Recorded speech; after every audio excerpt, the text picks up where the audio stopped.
तो अब जरा बात भारत की नई शिक्षा नीति की हो जाए।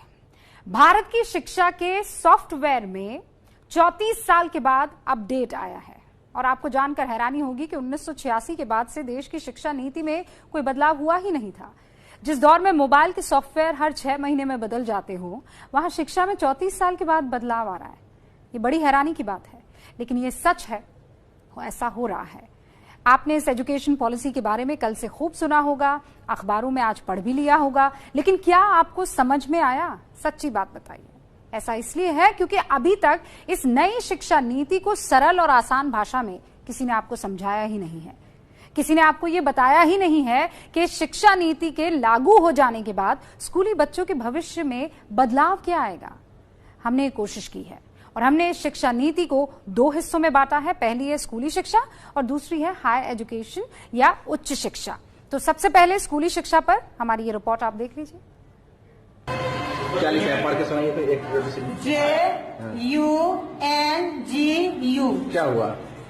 जनवरी। फरवरी।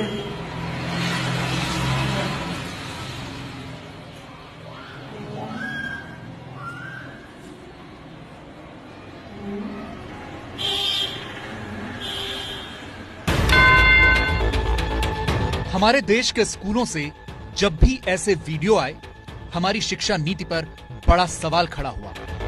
शिक्षा के इसी स्तर की वजह से हमेशा हमारी एजुकेशन पॉलिसी की आलोचना होती रही है। 34 साल तक जो नीति अपडेट नहीं होगी, उसमें जंग तो लगेगा। इसीलिए अब सरकार ने शिक्षा के स्तर को सुधारने के लिए नई एजुकेशन पॉलिसी का ऐलान किया है। शिक्षा नीति में बहुत से ऐलान हुए हैं और बहुत से कंफ्यूजन भी है। हम आपके सारे सवालों के जवाब देने की कोशिश करेंगे। तो सबसे पहले बात स्कूली शिक्षा की। अभी पूरे देश में स्कूली पढ़ाई 10+2 के ढांचे में चलती थी। अब स्कूली पढ़ाई 5+3+3+4 होगी, यानी आपके बच्चे की स्कूली शिक्षा के 15 वर्षों को 4 अलग अलग हिस्सों में बांटा गया है। कैसे, ये समझ लीजिए। पहले 5 साल में प्री स्कूलिंग या आंगनबाड़ी के 3 साल और कक्षा 2 तक की पढ़ाई होगी। दूसरा है अगले 3 साल कक्षा 3 से 5वीं तक की पढ़ाई, अगले 3 साल 6ठी से 8वीं तक की पढ़ाई और फिर 4 साल कक्षा 9वीं से 12वीं तक की पढ़ाई। अब ये समझिए कि इन सब में बदलाव क्या हुआ है। सरकार 3 से 6 साल की उम्र के बच्चे के लिए एक अलग पाठ्यक्रम बनाएगी, जिसमें खेलकूद और एक्टिविटी ज्यादा शामिल होंगी। इसके बाद पहली से तीसरी कक्षा तक के बच्चों की बुनियादी शिक्षा पर जोर दिया जाएगा। 9 साल तक के बच्चे की बेसिक साक्षरता और बेसिक संख्या ज्ञान पर फोकस किया जाएगा। कक्षा 6 से बच्चे का विषयों से परिचय करवाया जाएगा। 9वीं के बाद अब आर्ट, साइंस या कॉमर्स जैसी स्ट्रीम खत्म हो गई है। छात्र चाहे तो वो कोई भी सब्जेक्ट चुन सकता है।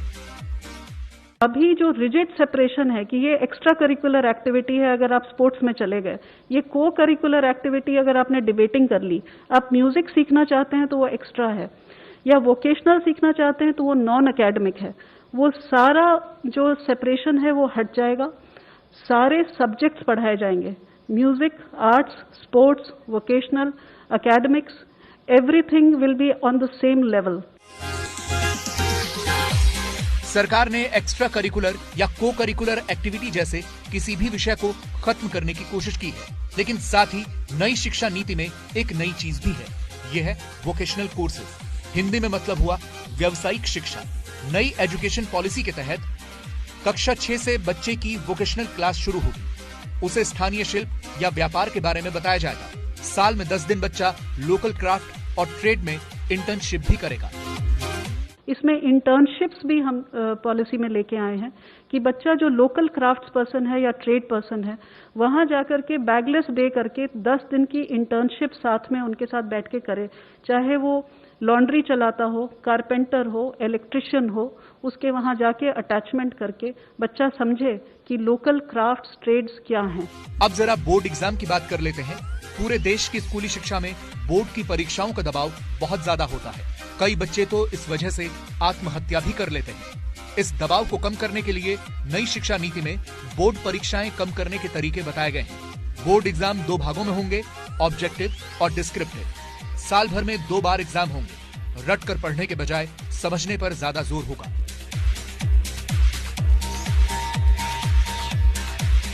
नई शिक्षा नीति में क्षेत्रीय या मातृभाषा पर ज्यादा जोर दिया गया है।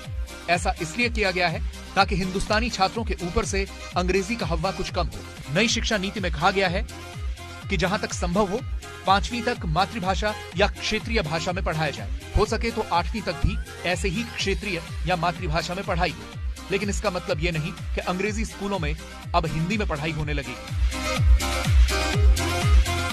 ये भाषाएं तब जिंदी रहेंगी जब क्षेत्रीय वहां का व्यक्ति उनको बोलेगा, पढ़ेगा, लिखेगा, तो ये तो जिंदी रहेंगी। इसलिए इस नई शिक्षा नीति में जो पहली 5वीं तक की जो शिक्षा है वो अपनी मातृभाषा में, वो अपने क्षेत्र की भाषा में होगी, और यही मांग भी रही है हमेशा सबकी। सरकार ने इसमें साफ साफ कहा है कि जहां तक संभव हो वहां ऐसा किया जा सकता है। नई शिक्षा नीति से सरकार की कोशिश बुनियादी शिक्षा में बदलाव लाने की है, लेकिन उस पर सवाल भी उठ रहे हैं। दिल्ली सरकार ने इसे प्राइवेट स्कूलों को बढ़ावा देने वाला बताया है। ये पॉलिसी सरकारी स्कूलों को इम्प्रूव करने की अपनी जिम्मेदारी से भाग रही है। ये पॉलिसी इस पे कोई बात नहीं करती कि सरकारी स्कूल सिस्टम को देश में सुधारा जाएगा और इतना अच्छा किया जाएगा कि लोग प्राइवेट स्कूल पे डिपेंड ना करें, बल्कि इसके उलट ये पॉलिसी प्राइवेट स्कूल एजुकेशन को बढ़ावा दे रही है।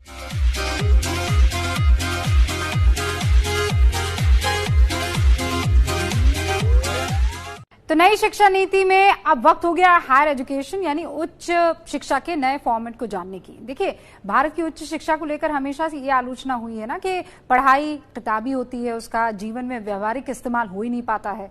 नई शिक्षा नीति में इसके व्यवहारिक पक्ष पर फोकस होगा। बच्चों को किताबी ज्ञान से ज्यादा सामाजिक ज्ञान की बातें सिखाई जाएंगी, लेकिन हायर एजुकेशन पर मुख्य फोकस रिसर्च और इनोवेशन पर रखा गया है और इसीलिए एक रिसर्च फाउंडेशन भी बनाई जाएगी। दावा तो यह है कि इस एजुकेशन पॉलिसी के बाद भारत की शिक्षा विश्व स्तर की हो जाएगी।